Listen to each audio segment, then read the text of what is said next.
Hello, and welcome to Chandler in Focus. I'm Councilmember Rene Lopez, and today we're going to be talking about Chandler's very own Chandler Symphony Orchestra. So they do provide free concerts, and my guests today are Pam Hahn, the Executive Director, and Amy Aeilts, a board member for the Chandler Symphony Orchestra. Welcome. Thank you for being here. Thank you. First, let's talk about your backgrounds. Pam, let's start with you. Okay. I've lived in the Valley since 1996, and I've played principal harp with the Chandler Symphony ever since I moved here. So I have a long association with the orchestra. In 2011, I joined the board as the secretary. Immediately, I was appointed secretary because they needed one. And I was secretary for 3 years, and then I was president for 3 years after that. And in the past year, the board decided to separate out the board and executive director positions and create a new executive director position. And I was hired to take that on. So I have been executive director for the past year. You're doing such a good job. They had to create another position for you. Right. Amy, tell us a little bit about yourself. So as you guys know, I'm originally from Illinois. I've only lived here about 2.5 years. When I was in Illinois, I started my career in the nonprofit sector, and I was the marketing director for their symphony there in Central Illinois. It was called the Peoria, Illinois Symphony Orchestra. I was their marketing director. I already had a built-in passion for the arts because I myself played viola for about 6 years in school.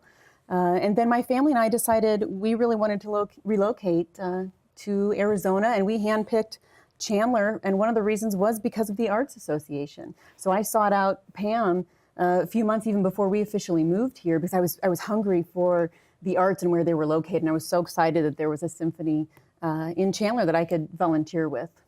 Good. Thank you for that, and thank you for coming to our great city. Mm-hmm. So Pam, a year now as executive director, Yes. What are some of the highlights over the last 12 months that you can tell us about? Well, that's a good way to put it.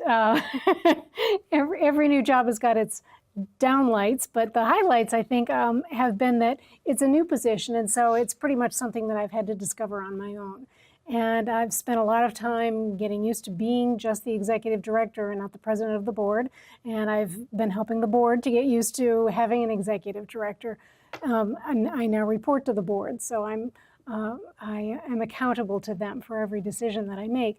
But I kind of feel as though I'm more able to make more creative decisions at this point without having to get an approval for everything. So I've been able to attend some seminars for fundraising ideas and information, and I've been really digging into getting ready for our 25th anniversary season, which is coming up right now.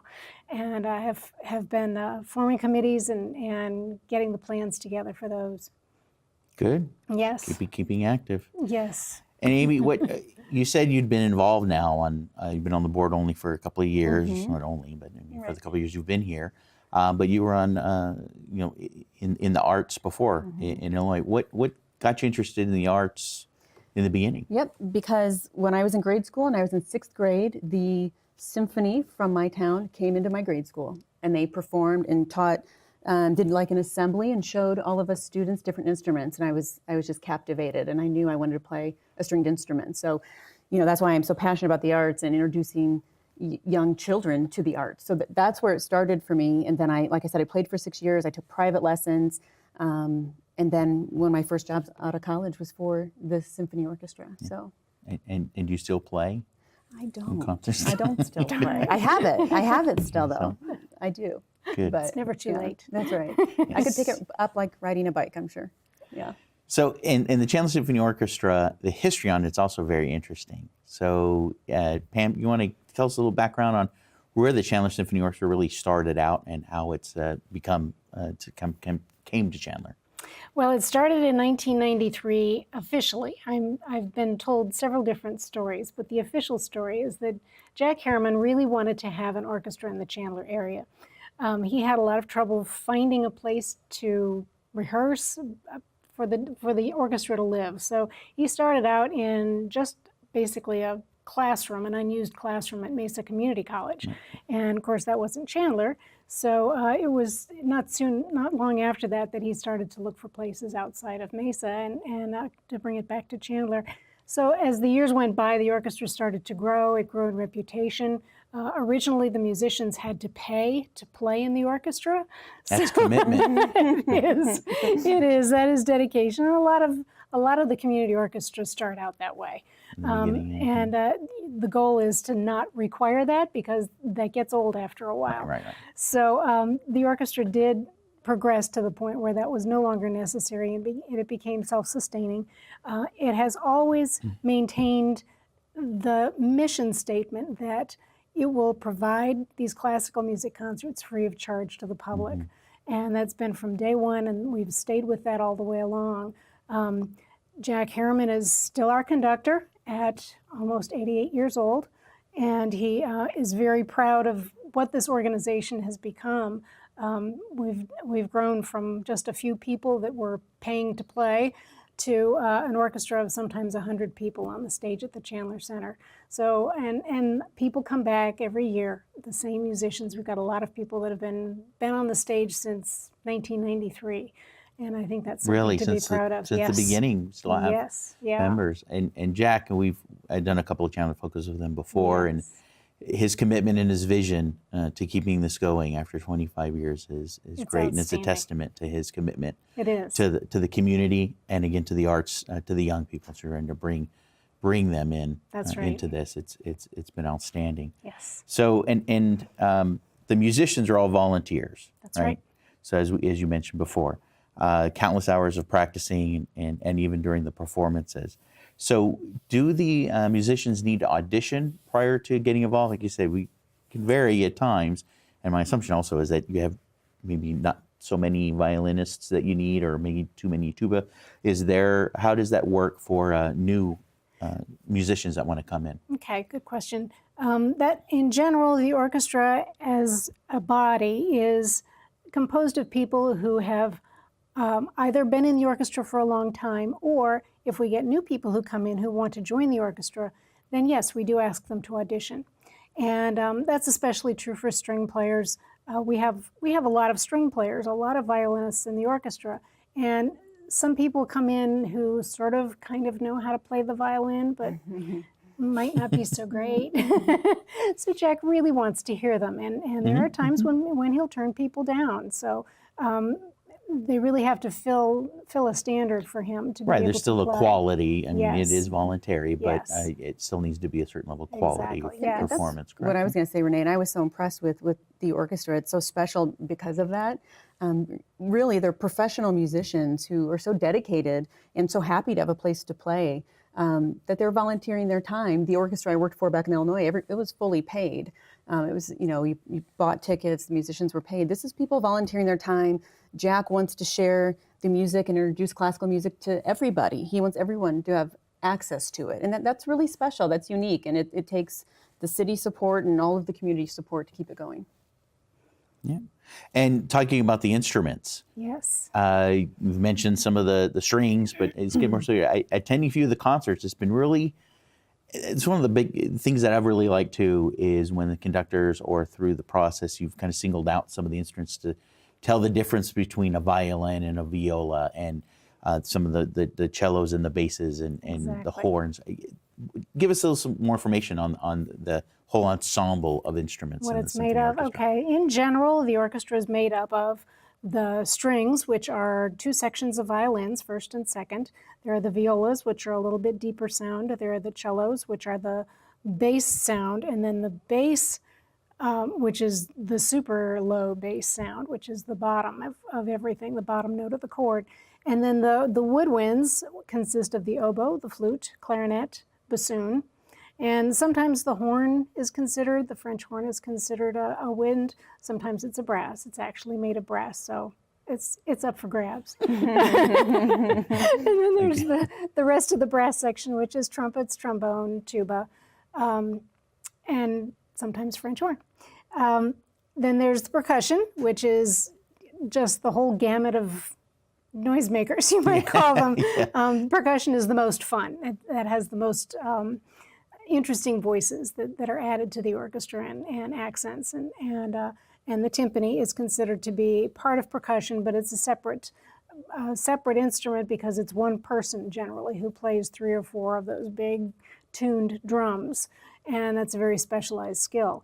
And then we have a keyboard player who we usually will engage for special pieces that require piano or harpsichord or organ. We have an electronic keyboard, so we can provide all of those different sounds. And then, of course, there's a harp. I was waiting for the harp. The most important. There are always times when we're going to have need for special instruments. And so not only will we have a couple of clarinet players, but we might have need of a bass clarinet player. We have a contrabassoon player, which is a double deep bassoon player. Yeah, I remember that. It was in one of the recent concerts. Yes, right? yeah. He doesn't play very often, but that's a very unique sound. And we've had times when we've had a euphonium, and which is a kind of between a trombone and a tuba, and there are all kinds of unusual instruments. And so there is some music that's written for a huge variety of extra instruments. So those are the times when the stage will swell to about 100 people. So on the music, so you're deciding for this new season, this is a special scene we've talked about being the 25th anniversary. A selection of the music for this year, were there any additional throwbacks that you wanted to throw in there for 25th anniversary, and maybe something new? We kind of tried to open up all the stops this year, and I met with the 2 conductors, with Mr. Harriman and Alex Zeng, who is our assistant conductor, and the 3 of us put our heads together and tried to decide what we could put on each program to make each program special. And in most cases, we have 1, usually 2 pieces on each program that are unusual or are significant or are extra special, either to the audience or to the orchestra. We try to entertain the orchestra while we're choosing music, because it's if they're not entertained, they're not going to stick around. Because the seasons when they want to be different. Yes, right? You want they do. each season to have a different feel to them. That's right. They need to be challenged because they're, as you said, they're professional musicians, professionally trained musicians, and they play well, and they're not thrilled by something that we do all the time, or is just too simple, or is just not a big deal. So when we throw something at them that's a little more difficult or a little more challenging for them, they get very excited, and they really dig in and make it happen. So this year, as part of our, the biggest thing we're doing on our programming is we have commissioned 2 pieces to be written by 2 really fine composers who happen to play in the orchestra. We considered going outside to find a composer to do these commissions, and then I looked around and thought, we've got these 2 guys that have done composing on their own and really do some good work. So we approached them, and they have each written an overture for 2 of our concerts, one in November and one in January. And of course, when we perform those, they'll be written for the orchestra for this occasion, and they'll be world premieres. So those are pretty special. That is impressive. Yes, it is. I didn't know we had 2. Yes, yes, we do. That's quite a feat. They're very good. You kind of mentioned too the wide variety of instruments, but I've also noticed there's kind of a wide variety of age. We kind of joked about pulling an old violin out of the closet, trying to, but definitely would have to audition to get in there. But there is quite an age range too in the symphony orchestra. Some pretty young and some, would you say, experienced? Exactly. Yes, some very experienced players. We've got some kids that come in from high school that are, again, they have to audition, so they have to be approved to play with a professional grade orchestra. And some of these students that we get are wonderful. They're really, really good players, and they've been playing with us all the way through, probably through their high school years. And we have a 90-year-old violinist who continues to play, and she's also a substitute in the Phoenix schools. She still teaches school. So there's one of those amazing people that just doesn't seem to get It's part of the culture, right? It just spans all generations, right? I mean, that's what classical music does for us. So with the volunteers, like we say, it's a free concert for everyone that wants to come and attend. We talked about the community involvement, the generosity from the city working with the Symphony Orchestra, with the Chandler Center for the Arts, and a lot of other sponsorships that you have. that are advertised within the pamphlets. So, Amy, what else can the community do to get involved, and if there are other opportunities for them to contact the Symphony Orchestra to help Yep. with that? Yep, absolutely. And of course, what people need to understand too is not just the players are just donating their time, but there's the cost of renting the music, finding the music, the venues. It does take a certain amount of money to keep this orchestra going. Of course, we accept all donations. We have a box at the door of our every concert, and people are kind enough to donate there. We do, like you said, if people want to get involved, they can actually sponsor a musician. They could sponsor a concert. We have some corporate sponsors as well. Our pamphlets, as you know, have advertising in them. You can support us that way. So there really are several opportunities. We're always looking for more donors. The best source really is our website, chandlersymphony.com. There's a section there on donations. We try to make it as easy as possible for people. And when they do donate, if an individual donates at a certain level, they are listed in our program for the year. And it's truly appreciated and needed to keep the symphony going. So. Yeah, and like you said, it's a good opportunity for other businesses and individuals to get involved. I know we have some regular reoccurring and some very involved community members that help out with Symphony Orchestra, and definitely encourage a lot of our public to go out there and support them and the businesses that help the arts. So you're very interested in the arts, and we're kind of talking about your families involved in the arts. So this summer, I understand your daughter was involved with some of the programs. Yeah, like I told you, when we were looking to move here to Chandler, because of my interest in the arts, I just started searching online. I found the Chandler Symphony, and then I found the Chandler Performing Arts Center, which was so great, and found this wonderful camp for my daughter, Camp Kids there. So she's involved in the arts. She played flute also for 2 years in her grade school. But yeah, the Chandler Performing Arts Center, where the symphony performs, has great kids programs, and she does a theater workshop there. Every time Chandler School breaks, she's in a camp there in the theater. So we all love the arts. And why do you, in your opinion, why do you think that the arts are so important to keep kids involved in at a young age, starting at a young age? I think for several reasons. One is just everyone knows that reason. It's enjoyable. It opens up the creative mind, which all these studies have been done now showing that there is a direct link between kids who've had exposure to any of the arts, whether it's music or dance or theater, and then their performance in school. There's a direct link there between the learning, between arts and engineering, arts and math. There's improvement in those skills. So, that's one of the areas. But just to open up the creative mind, I think of someone like a Steve Jobs, who, he's not only an engineer, look what he's created, but he needed to open up and unleash that creative side.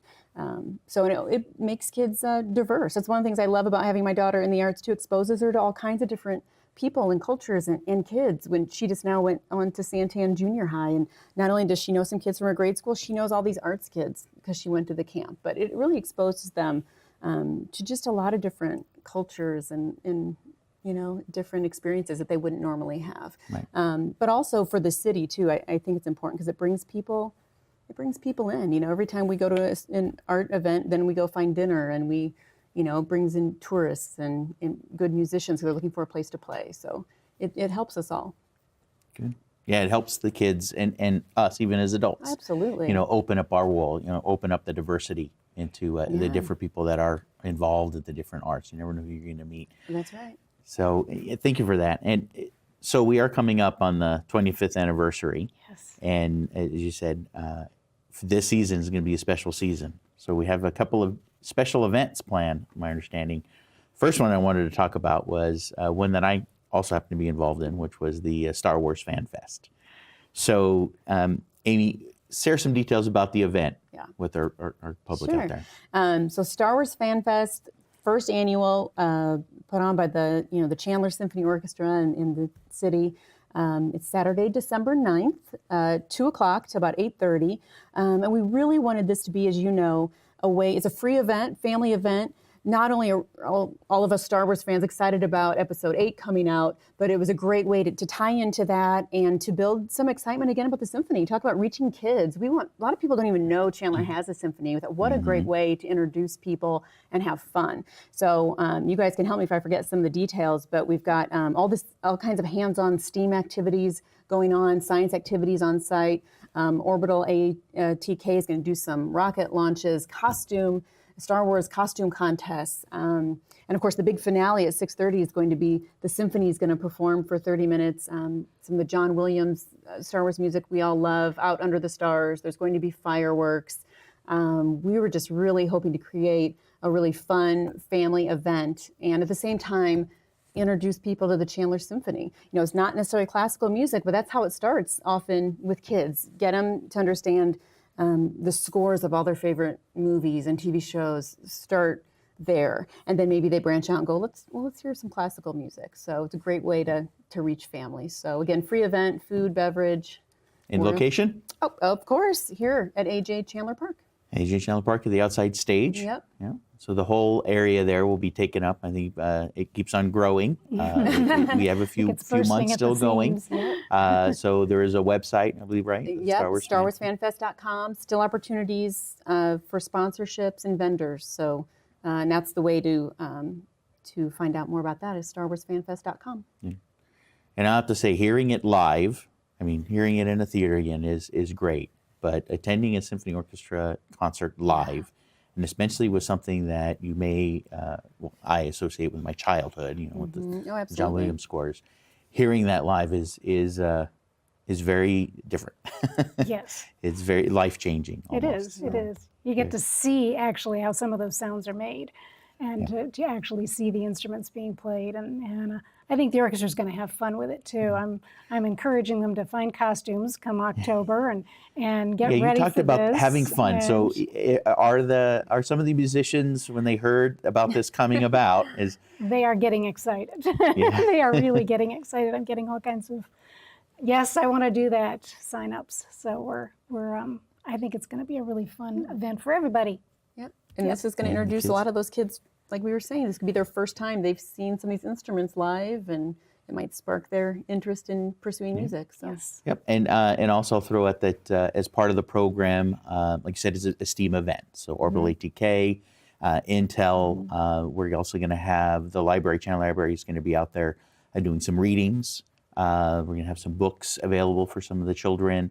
So it's going to be again, early learners, early readers, introducing to science, technology, engineering, arts especially. We're centered around the arts here, and math. So I think it's going to be a great program. Thank you both for being very involved with this. Well, thank you for your support. Yeah, this wouldn't have happened without you. I don't know about that. So Pam, give us a little more details about the upcoming fall schedule for the Symphony Orchestra. Well, our fall schedule starts with our annual Pops concert, which will take place on September 8th this year. That's a Friday night at 7:30 at the Chandler Center for the Arts. We have a guest conductor this year who is the orchestra director from Hamilton High School, Nicholas Ross. It's the first time he's conducted our orchestra, and I'm pretty excited about this program. He's called it Dance Around the World, and it contains all kinds of dance music from all different kinds of places. So that's going to be kind of fun. Our next concert is Sunday, October 8th. The rest of our concerts are usually on Sunday afternoons. So it starts in October. October 8th at 3 o'clock, also in the Chandler Center main stage. That theme is the Grand Canyon. And the highlight of that concert is going to be Grofet's Grand Canyon Suite, which is a big favorite for orchestras in Arizona to perform. So since it's a special year, we decided to celebrate Arizona a little bit too. And then we also have our second trumpet player, Michael Downey, is performing a concerto with the orchestra, the Haydn Concerto for trumpet and orchestra. In November, our concert is going to be on the 12th, and it will be our youth concert. So we'll showcase the winner of our annual youth competition. And that's going to be the first of our world premiere pieces. Charles Liu, one of our violin players, has composed a piece called Chandler Festival Orchestra. So it even contains the name of Chandler. So it's going to be very special. Look forward to that one. Yes. And so that's basically what we have in the fall. Good. Thank you. You're welcome. But there's another event that's also coinciding a little later. Yes. In February, we're Yes. doing another event. Tell us about that, Pam. Yes, for the first time, we're putting on a gala event, and we're calling it the Silver Anniversary Dinner Dance, Gala Dinner Dance, and it's going to be on February 17th, 2018. And we'll have cocktails at 5 o'clock, and then a plate of dinner with some menu selections will be served at 6. We're saying that the dress is black tie optional, so it's a good excuse to dress up and feel special for a while. It's going to take place at the Oakwood Golf Club in Sun Lakes, and it's open to anybody. The tickets are $80, and which pretty much covers the cost of the dinner. We're not planning to make any money off of this. This was designed to be a celebration event. We will have a silent auction, and so we're hoping to make some money off of that. But you never know, that'll be fun too. Silent auctions can be a lot of fun. And we've got some interesting things that are already coming in that will be available for that. And as part of the gala dinner, my understanding is that you get to maybe sit with one of the conductors, maybe Yes, even that's right. sit with you and That's right. pick your brain about the Yep. arts and the symphony orchestra. Absolutely, yes. I'll tell people all they want to know about donating to the orchestra if they sit at my table. But it keeps it going. That does, donations that we yes. said, Absolutely. it It's is a essential. celebration of the 25th anniversary to bring people out and those that love the arts and want to be involved in the community. It's a good time for them to come out and also possibly help and donate, some volunteer and some cash. So I always say that, it's great when you get volunteers to donate hours and time and of themselves, and it's great, but the dollars give you options as a Yes. program, right? Yes. And give you the ability to do other things that you otherwise may not be able to do. That's so right. It's great, and I Yes. believe it's going to be a I'm success. excited. I think so too. It'll be fun. Good.